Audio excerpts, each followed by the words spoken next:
Bonjour à tous. Aujourd'hui, on se retrouve pour effectuer nos achats mensuels.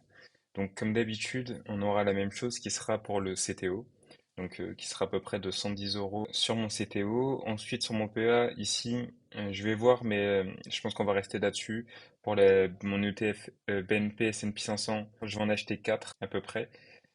Stellantis, ça va être la dernière fois que je vais en acheter, parce que j'ai commencé à en acheter quand on était autour des 20 euros. Là, on est à 14 euros. Donc là, c'est la dernière fois que je vais en racheter. Je vais renforcer encore ma position. Elle a déjà une très grande place et je compte pas augmenter davantage sa place. Donc là, ça va être la dernière fois que je vais acheter du Stellantis. Et donc après, je vais acheter du BTC et de l'Ethereum. C'est à peu près ce que je vais acheter. On sera à peu près 500 euros pour respecter mon budget mensuel. Donc ici, j'ai préparé 500 euros d'investissement. Et dans tous les cas, comme j'ai fait ici, quand j'ai un reste positif à dépenser à la fin du mois, dès que je reçois mon salaire le mois d'après, je verse ce surplus sur mon LEP. Donc, on va se retrouver sur Bourse Banque pour effectuer donc le virement correspondant à mes achats.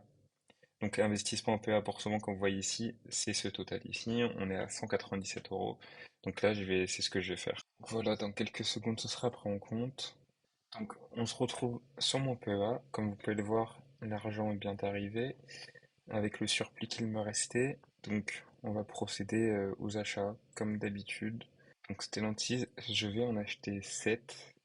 Ouais, donc, c'est ce qui me semblait. On va être à 99,4. Donc là, je vais être obligé d'en mettre 8 au marché. Ok, donc ça, c'est fait. Là, il me reste 109 euros. Et donc, le reste, ça va être pour mon ETF BNP S&P 500. C'est vrai que j'avais pas pris en compte qu'en achetant 8, ça allait faire. J'ai pas bien recalculé. Donc je pense que je vais devoir finalement acheter mon ETF Nasdaq. Ça reste sur la même philosophie. Donc j'en achète 2 au marché, 103, comme ça il me restera plus grand chose.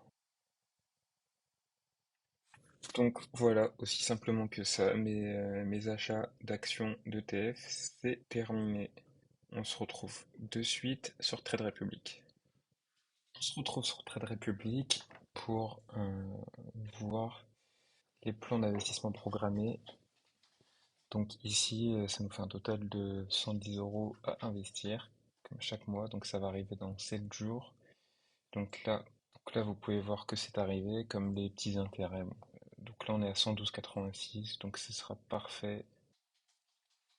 Donc voilà pour Trade Republic. Donc on se retrouve sur Coinbase pour faire nos achats de crypto-monnaies. Donc là, je vais acheter 110 euros de BTC et 70 de TH. C'est parti. Je vais d'abord acheter comme d'habitude, de l'USDC qu'après je vais redispatcher.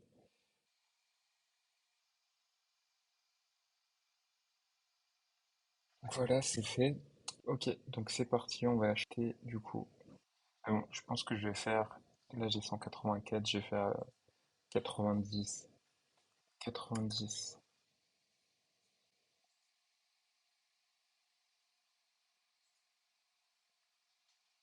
J'aurais bien aimé racheter du Link aussi. Je le regrettais, je vais en acheter 40. Pour 40 euros.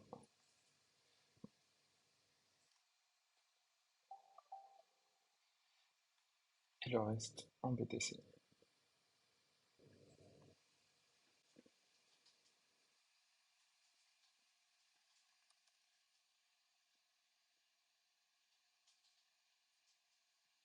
Ok, donc tous mes achats sont effectués. Je ferai sans doute une prochaine vidéo sur la répartition de mon portefeuille crypto. Je vais voir si je vais pas supprimer des lignes, réarranger. Je ferai ça plutôt la semaine prochaine.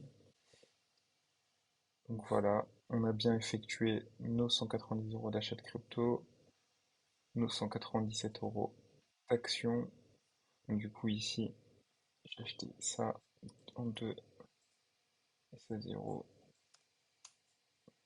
Donc en soi, j'ai à peu près respecté les 500 euros fixés.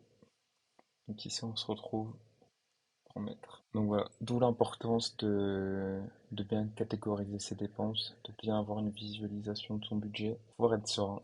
vais mettre à jour toutes ces données pour vous montrer ce graphique-là. Là, comme on l'avait vu le mois dernier avec le crash qui s'est passé. Comme on a pu voir le mois dernier, ici on a pas mal, on est repassé en dessous. Donc voilà, c'est tout pour cette vidéo. Merci à vous de m'avoir suivi et on se retrouve bientôt pour une nouvelle vidéo. Salut!